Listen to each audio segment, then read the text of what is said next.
What exactly is the relationship between belly fat or visceral fat, insulin resistance, and that chronic inflammation, which can contribute to that metabolic dysfunction I mentioned? It's a vicious cycle. So insulin resistance that may be brought on from a poor diet or the SAD diet, standard American diet, can lead to an increase in visceral fat. And to just backstep that a second, visceral fat, belly fat, there's two types of belly fat, right? So we have the stuff we can pinch, that's the subcutaneous, and then we have the stuff that's really deep inside. There crowds around the organs, that's the visceral fat. So that's belly fat, but it's kind of working at growing deep inside and pushing the belly out. And so that is what we're talking about here. That's the dangerous fat. It's much more metabolically active. It releases free fatty acids into the bloodstream that are very inflammatory. So you get this whole vicious cycle. So if you're eating diets that has a lot of inflammatory factors to it, it's our very refined, very processed foods that make up 70% of our food in our grocery stores. If that's where your diet is focused, well, it's going to lead to problems with always elevated blood sugar, always elevated insulin.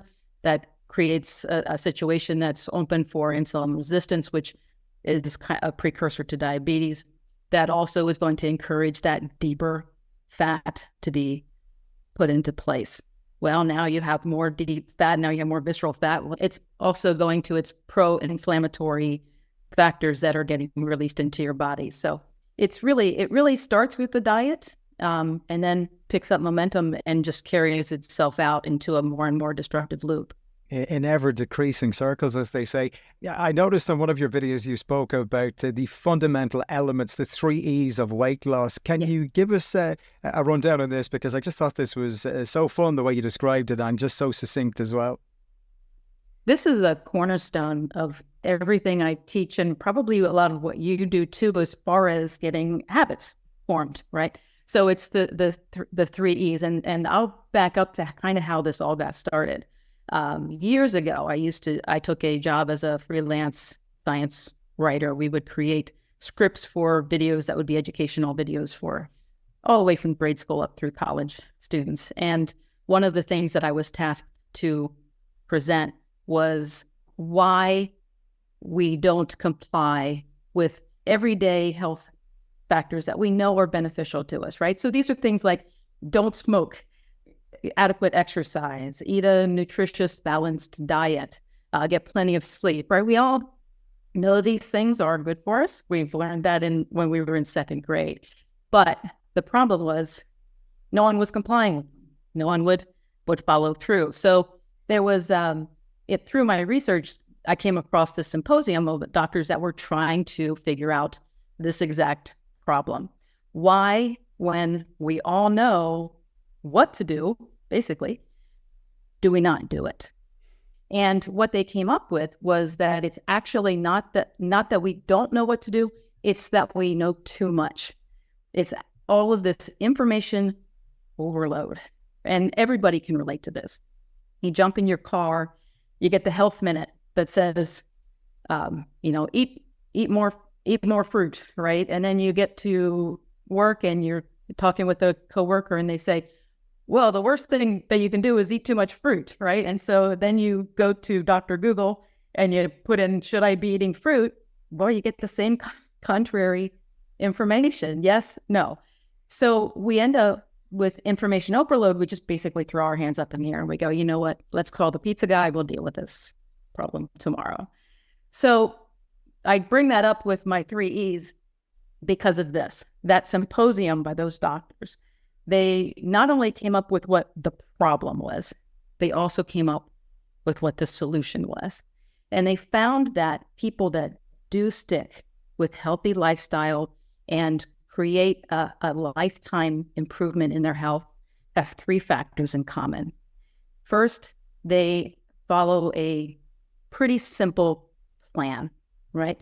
It's not they don't take on a plan that overtakes their lives and takes up every aspect and every minute of their lives. There has to be something enjoyable about what they do, right? We just simply do not stick with things that make us miserable. And thirdly, they had to be doing things that were constantly giving them input that what they were doing mattered. It was being effective. I just simplified those aspects to the 3 E's. In order for you to stick with your plan and make changes that are going to last a lifetime, your plan has to be easy for you to follow. It has to be enjoyable, and it has to be effective. Well, I'm glad you mentioned sugar, because I just wanted to make a reference to one of your books, Zero Sugar 1 Month, which talks about quitting sugar. And you mentioned already, sugar's in everything. I spoke with another expert a couple of weeks ago about sugar being in mayonnaise, for example. And people don't realize just how ubiquitous sugar is. You're a proponent of the low carbohydrate diet. Part of that, obviously, is trying to reduce the amount of refined sugar in our diets. How do we negotiate that so very difficult landscape whereby there's hidden sugar in everything, and you would almost need to have a science degree to figure out what versions of sugar are in your meals and in your products that you buy, because there are so many different names for sugar today. So what advice would you have to help people to negotiate that landscape? Yeah, it's a big problem, and is it intentional on the other, on the side of food manufacturers? Who knows? I don't want to throw anyone under the bus. It is just literally the world that we live in right now. You're right. Sugar goes by many different aliases. Dextrose is a big maltodextrin. Glucose might be mentioned. Sucrose is thrown in there. So if it's on the ingredient list, that's basically stating that there's sugar in there, and you want to avoid it. So how do you do that when you don't memorize a list of 20 different aliases and then have to go and look at every single ingredient list? Well, it really does come down to just eating more whole foods. The less foods that you buy out of a box, much less chance that you're going to be having added sugar. And it really does come down to that. One of the reasons I really enjoy low carb dieting for myself, and I like to put out there as an idea for people, is that it really doesn't take anything to follow a low carb diet other than shopping differently at the grocery store. Put different foods in your grocery, in your grocery cart, and you can turn your diet from a high carb diet to a low carb diet. How do you do that? Well, you stay out of those aisles that have the potato chips, the cereal, the cookies, and you go, but you've probably heard this before, but it is true, a little bit more around the periphery, right? So go through the produce aisle, pick up your non-starchy vegetables and some fruit. Go to the meat aisle. You can end in the dairy aisle and pick up some foods there as well. These are the foods that you're going to be eating on a low-carb diet. You just leave those boxes at the store. When we think of obesity, we think of poor eating habits, a lack of willpower or staying power, an inactive lifestyle, and a calorie surplus. But your thesis is that the whole subject of obesity is much more complicated and nuanced than this. Yes, indeed. If it weren't more complicated and nuanced, we would have solved the problem a century ago. In fact, the modern approach to weight loss based on calorie counting and what's come to be known as the energy balance model got its start more than a century ago. One of the first best-selling diet books of the 20th century, of the 1900s, by a woman named Lulu Hunt Peters, was published in around 1920. Runaway bestseller. You could find that book on the shelf today. She divides things into 100-calorie portions, whether it's cheesecake, cauliflower. You figure out how many of these 100-calorie portions you need for weight stability. Subtract perhaps 5 of those, 5 to 8. So you have a 500 to 800 calorie deficit, and then watch your problem take care of itself.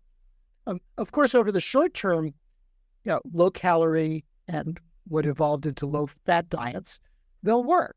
The problem is that over the long term, they don't, because the body fights back against calorie restriction. We, of course, get hungry. That happens very quickly. I mean, most people can't go, one meal to the next without snacking because of hunger. So how are we supposed to ignore our hunger, not just for days, weeks, or months, but permanently, according to this approach? And even if you could, the body fights back in other ways, such as with slowing metabolism, meaning that you have to eat less and less over time on a conventional calorie-restricted diet to keep the weight falling off as your metabolism slows and slows. Referring there to the metabolic set point, is that right? Well, the term set point is not well defined. We know that set point isn't set in stone. How do we know that? Populations with stable genetic risk for obesity are showing inexorable increases in obesity year after year around the globe. And how do we explain that? So the set point has to be some kind of interaction between genes and environment, meaning that it's not set in stone. We can adjust it by changes in our environment or in our exposures. And according to a different way of thinking, part of what's broadly called the metabolic or fuel partitioning paradigm, and one specific version of that's the carbohydrate insulin model. The processed carbohydrates, not exclusively, but as a driving force, has produced changes in our hormones and metabolism that increase the body weight set point. And so until we reach that higher set point, we tend to be hungrier or our metabolism will be slower, and that pushes us up when we eat a high-carb diet. And conversely, if you cut back on processed carbs, the idea would be that you're less hungry and your metabolism speeds up until you reach that new lower weight. And that's exactly what the data show. Now, I'm not arguing that this is final proof, but multiple studies now show that, and meta-analyses show that at any weight or at any calorie intake, a low-carb diet will increase total energy expenditure and resting energy expenditure. Resting energy expenditure is perhaps the most fundamental aspect of our metabolism. At this point, can we just introduce a brief biology lesson so as that we can put this into context for people? Can we talk about what happens when we consume food as far as glucose, which you've mentioned, insulin and fat storage are concerned? Food, independent of calorie content, affects dozens, hundreds of metabolic processes throughout the body. Many different hormones are secreted at different rates, again, based on the composition of the food, not just the amount. So glucose or any carbohydrate that breaks down into glucose, which is the vast majority of them, especially the carbohydrates that do so quickly, cause a rapid increase in blood sugar after eating. And that begins to happen 5 or 10 minutes after a meal if you ate a bagel, white bread, sugary cereal for breakfast. Within just a few minutes, blood sugar is rising rapidly.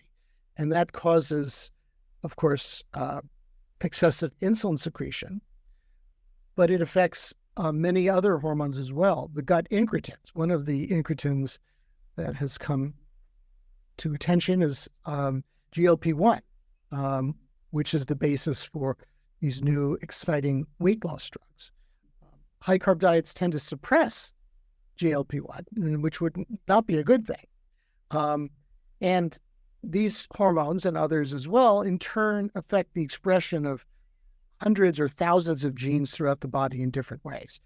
Conversely, with a high protein or a high fat meal, a very different hormonal secretion profile will occur after the meal, affecting the body in different ways. You know, we tend to dismiss these events in our conventional approach to diet, which is focused on calories and energy balance. But according to the carbohydrate insulin model, these metabolic responses are really critical to understanding how we can more effectively lose weight, not just for a few days or weeks, but over the long term by modulating this so-called set point. One study in 1999 was an acute study. We gave 3 meals with the same calories on different days in the metabolic unit, and then looked to see how hormones and metabolism changed, and linking that up with hunger and voluntary food intake. And so that was our first study. The 3 meals were instant oatmeal, which is mostly carbohydrate and fast digesting because it's prepared for instant cooking. Any highly processed food, carbohydrate like that, will tend to be rapidly digesting, raise blood sugar a lot. A second meal had the same calories, same macronutrients, same protein, fat, and carbohydrate, but the oats were in a less processed form, steel-cut oats or Irish oats, as it's sometimes called. And a third meal was a vegetable omelet with a little fruit. So same, again, in this case, different macronutrients. And we saw what basically I was describing earlier. The high glycemic index instant oats caused this rapid rise of blood sugar for about an hour. But after 2 or 3 hours, blood sugar crashed, as did another key fuel called fatty acids, non-esterified fatty acids. That's how we burn fat. And that's the key fuel that we need to burn if we're going to lose weight. And free fatty acids are a great fuel for the body and are used predominantly when we're fasting. So both of these crashed after a few hours after the instant oatmeal. And at that time, we saw a surge in counter-regulatory hormones, the hormones that are emergency stress messengers, in this case, epinephrine. And epinephrine is a sign that the brain is perceiving an energy crisis. It's not getting access to as much fuel as it wants. And so it causes a stress response, releases epinephrine. Epinephrine pulls calories out of storage.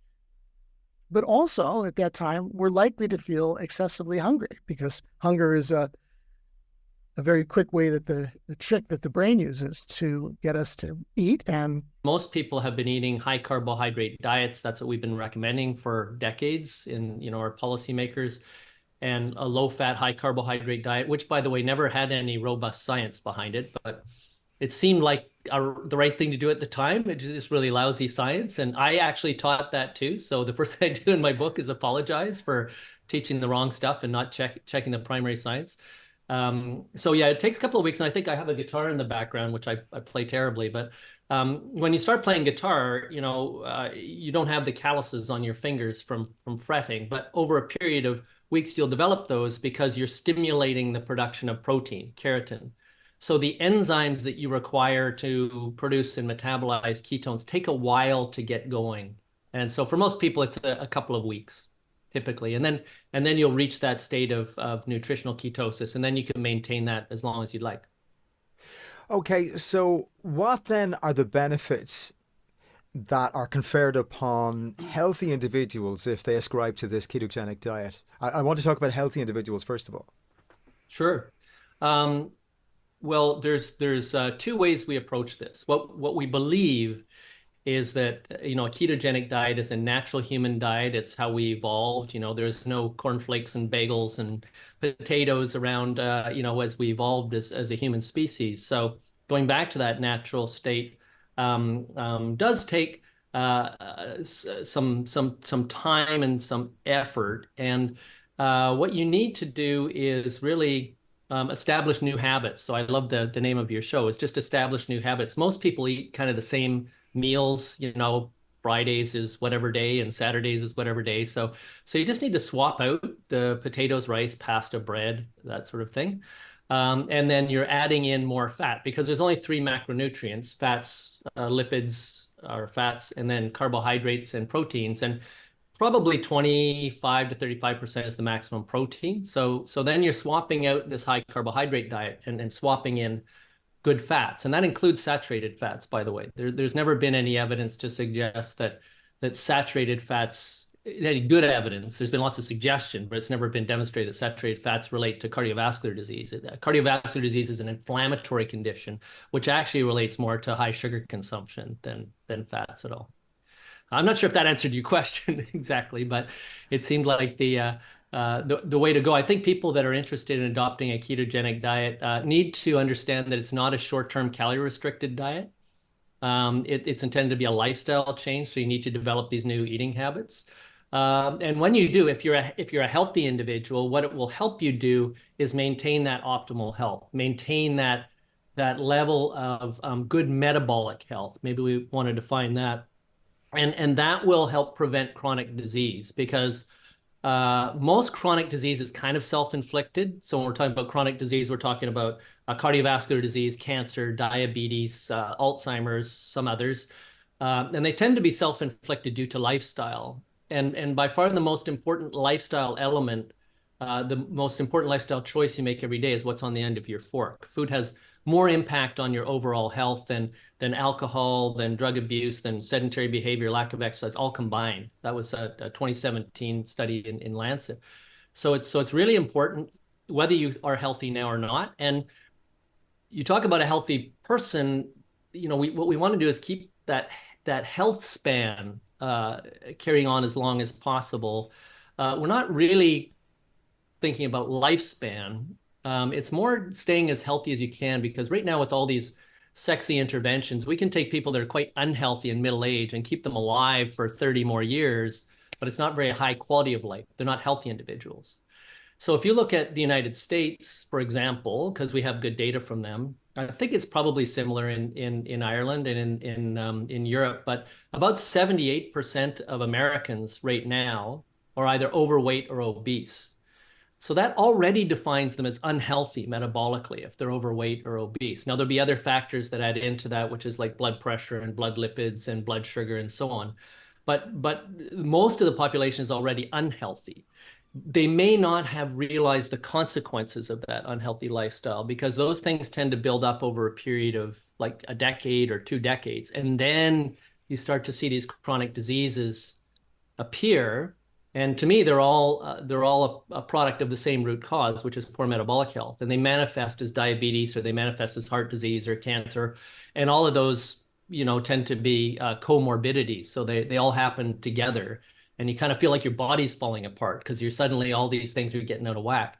The great news about that is what we found, especially working with diabetic patients, type 2 diabetes, is that even some that are taking like 100 units of insulin a day, they can reverse that poor metabolic health in as little as like 6 weeks. And it really does return your body to that natural state of health.